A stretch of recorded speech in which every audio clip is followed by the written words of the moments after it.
Hello everyone and welcome back to Deresley. I've continued work on the area where the old turntable was. This groundwork at the end of my last update looked quite barren and bleak, and it's time to add a little bit more greenery. It's noticeable if you watch Michael Portillo and those lovely air shots of his railway journeys just how green our rural countryside is and just how many trees there are. I at the moment have only 5 trees on my layout. The thing is, making trees is quite time consuming, so what I've decided to do is to buy 2 bags of ready-made trees from eBay. Some larger trees here, there were 8 in this bag, and some smaller trees, there were 20 in this bag, so that's 28 trees for about £18 including postage. Now they look a little crude, but they're not bad at all really, and what I'm going to do is improve the look of these. So the first thing I did was made sure I ordered dark green, because I want to sprinkle on or coat some lighter green scenics on the top of them, and the darker green will give them more depth. So these trees are not enormously big. They're not as big as a couple of the wire ones I've made, which I'll bring to the front of the layout, but the bulk of the trees in the middle of the layout and towards the back will be these, and the others are quite small. I think these are mainly suited, or more suited, to N-gauge. Nonetheless, I will use them as full trees if you like, but I'll stand them right at the back of the layout. But mainly I've been playing around with cutting these down to make bushes. So here is one of the smaller trees, and what I'm going to do is make this not a tree but shorten it a little bit and make a bush. Obviously you can alter the length of the trunk, or you can simply remove the trunk altogether. I'm going to leave it on this stage because it's easier to handle them, and I can grip them while they're drying when I put the scenics on. Anyway, what you can do with this is to modify it, and I can just go in and prune it if you like. I can cut it down so that it's a lot shorter. Let's cut this one down to there and just take that top layer off. Now that obviously looks too open. We could put some scenics over that, which would do, but you could also take the original part back, and let's just take the top out of that. And there's actually, that one's not too bad. Some of them are quite pointed at the top, like a little hat, and then we can just put that directly on there with some PVA glue, and that makes a much more compressed shape, which looks more like some bushes or shrubbery. So I'll simply use some PVA.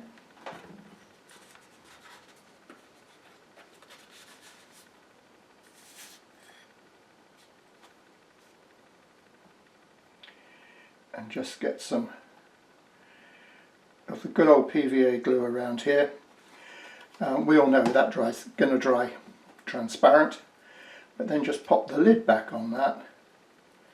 Just give it a turn in so that I managed to get some glue on everywhere. And there we are. That can go in a peg if I can find one. I can hold that in a peg.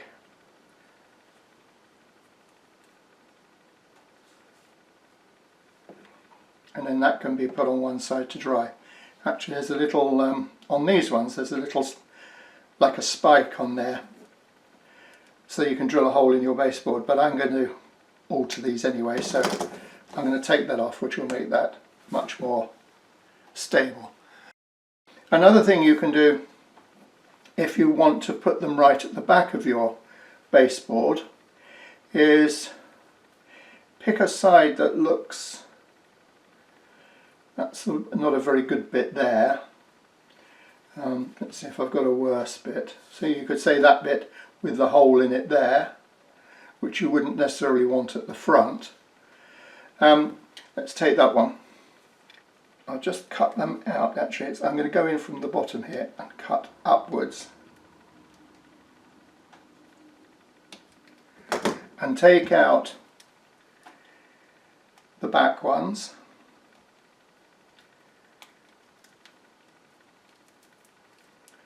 I'm just going to cut that across at the top.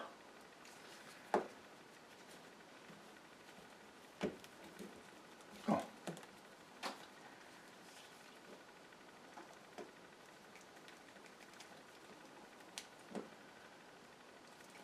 Just trim it round.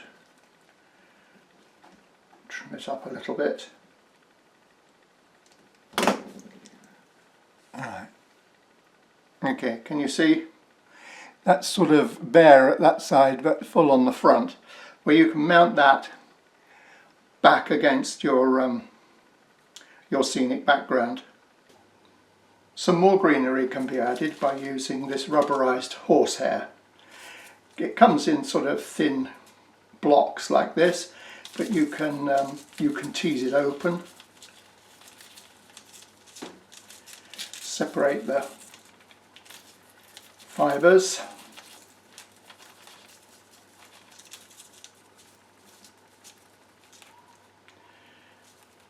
and when you've separated enough and it looks less formal, we can take with a pair of scissors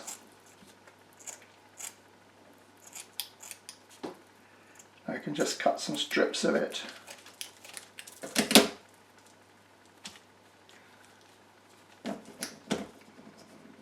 To make some hedges.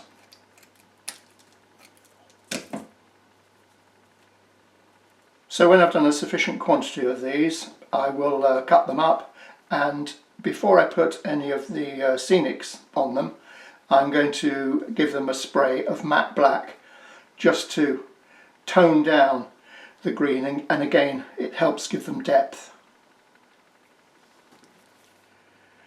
The trees can look a little bit open and obviously spirally. So what you can do is use some of the rubberized horsehair. This has been darkened, as I said, with some matte black, and just fill in some of the obvious gaps.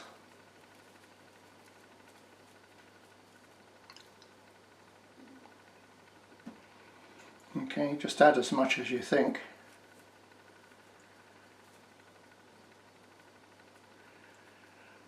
Is going to be needed. I'll have the tree round that way, but I'll put a bit in the side here, I think.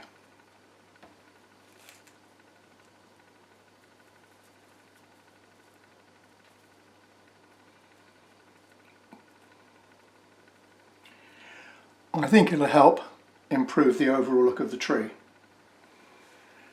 So here in this tub I've got some of the burnt grass coarse turf, and I'm going to spray the trees with some cheap hairspray and then just sprinkle it on.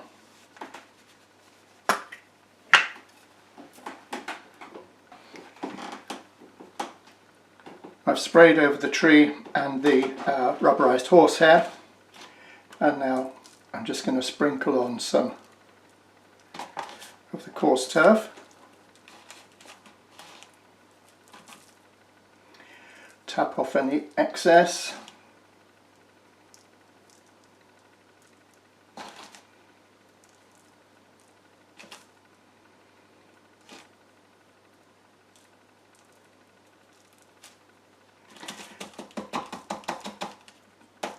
Give it a tap, and then I'll give it a final spray of hairspray to seal it up. I've got some of the rubber horsehair bushes here. I've glued them in with PVA. It's still a bit wet, as you can see, but I'm just going to put some hairspray on this and put some of the coarse turf foliage on top of this.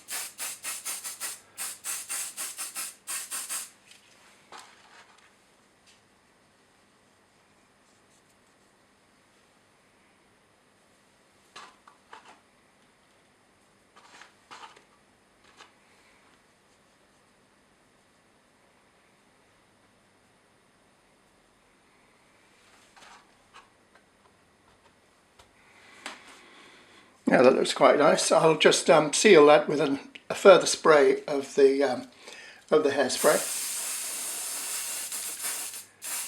to lock that in position. Anything loose I'll hoover up in a while.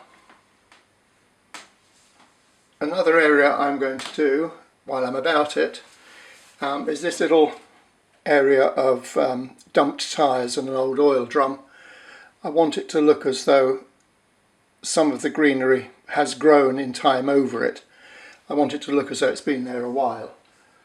So again, first I'm going to just spray it with some hairspray, and then I'm going to drop some of the turf on top. I don't want this to obliterate it, so I'll pick anything off while I do this.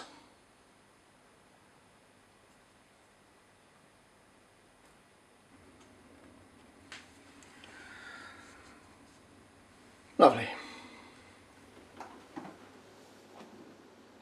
Another thing I've done since my last video is to make this fish van. It's a Parkside Dundas fish van, and I've got some decals for blue spot, but I thought I'd make some North Sea fish decals myself and put chroma down on the bottom here just to sort of customise it a little bit. So this one is a fish van that goes back to chroma.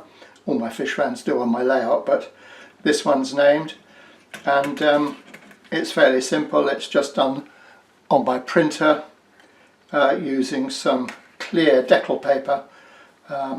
For inkjet printers I use, so clear decal paper for inkjet, and when it's fully dried the ink, give it about half an hour or so, a bit longer perhaps, and then I coat it with a layer of gloss varnish. Let that dry, and then you can cut them up and stick them onto your vehicles, in this case onto the fish van. Get that under the camera. So it looks kind of cool, I think.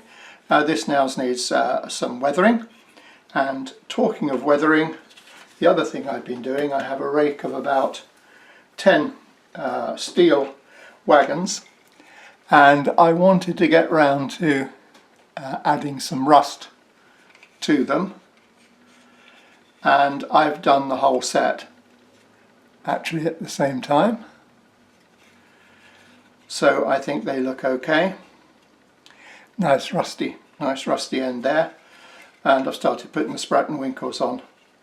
But the thing is, these are rusted but not weathered. So the fish van and the coal wagon are in the same position now. They both need weathering. I know I said I hadn't started the weathering, and to be honest, the rust effect is a form of weathering. But the weathering I am referring to now is some pin washes to pick out the detail, and an overall grimy track weathering that needs to go on last. These are my mineral wagons, and I don't buy necessarily paints called rust. This is just artist acrylic, and I used a colour called burnt sienna, which is an orangey brown, and I've mixed that to some degree with just a black. So it's a black and a burnt sienna. Some is a little blacker, some is a little browner. So there's a variation in the rust. Rust tends to be dark, a dark brown rather than a bright orange.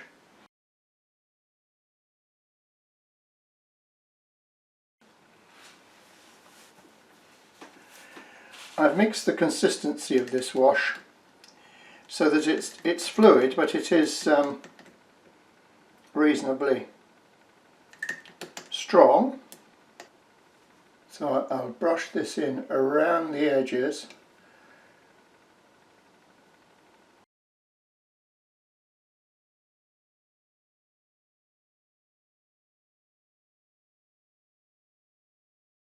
And particularly around the door, the straps and the strapping here.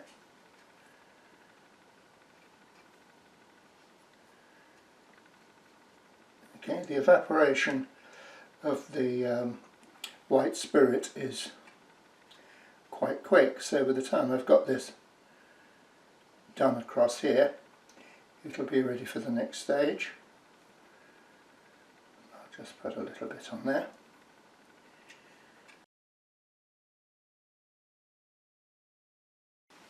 Now, and I just take a tissue and I just got it dampened with some white spirit. Not too much, otherwise you're going to remove all of the black.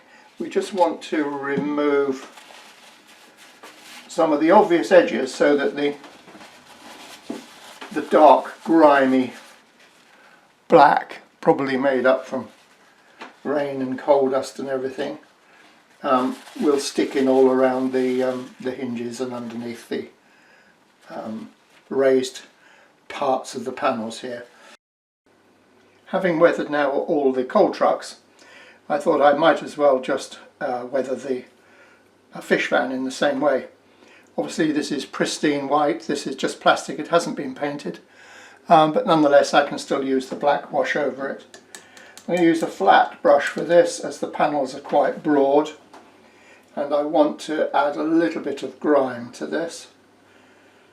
The acrylic varnish covering the decals has long dried, so this should be quite safe and it should just tone everything together. So I'll do it side by side as before. So it's just 4 sides of this one van to do. There's no need to rush this because and I hope I don't take it all off.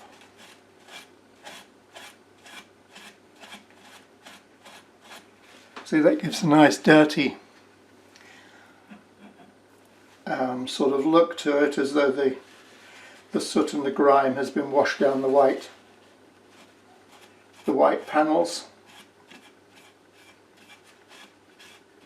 Just clean the doors. You don't want too small a tissue, otherwise it'll get too deep into the nooks and crannies. Just clean back a little bit into that door. If I'm not happy with it, I can always do it again.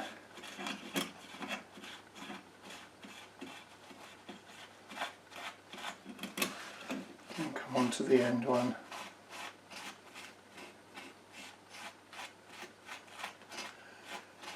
Make sure each of the 3 panels looks as weathered as the others. Probably take a little bit more of that off actually.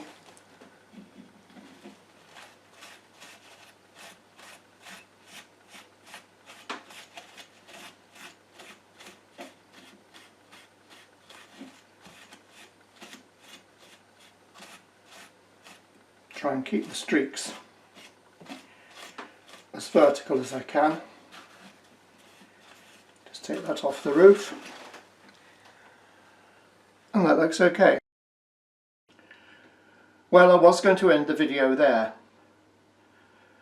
but a couple of weeks back when I started this video and I bought the trees, I did order a couple of ready-made trees from China, as they were only £1.40 something each, including shipping. So I thought it would be interesting to see what they look like, and they arrived this morning, so I thought I'd just tag this on to the end of the video. So when I first got them they looked a little surprising because they are very flat, and my original thought was one of disappointment. When you take them out of the pack there's a shower of loose scatter scenic material around that has come off them, and they look a little disappointing. However, when you look closely, they're not plastic, these ones, but they are, hopefully that's focused, they are made up of lots of strands of twisted wire. And so what you do with these is to spend some time and to shape them into the tree you want, which makes them quite good actually, because unlike the plastic ones, which you have to work against making them or keeping them all looking exactly the same, these will be varied depending on how you open them up. Here's one I've had a bit of a tease around at actually, and it doesn't look bad. Lots of this scatter continues to fall off, so it might be a good idea just to trim some of the obvious loose dangly bits off, and perhaps put some of the rubberized horsehair in. I did order these as dark green, but you can see they're not that dark, so I think these have potential. They're not bad at all. You can reshape them and have a much greater variety than with the other trees, but I'm going to spray them with some hairspray, and I'm going to reflock them. Because they're quite a pale green, I might also give it a black, a light spray of black acrylic just to tone them down. Anyway, that's the end of this video, and I do hope you've liked it. Please feel free to comment and please subscribe. I'll leave you now with my normal still shots to finish off.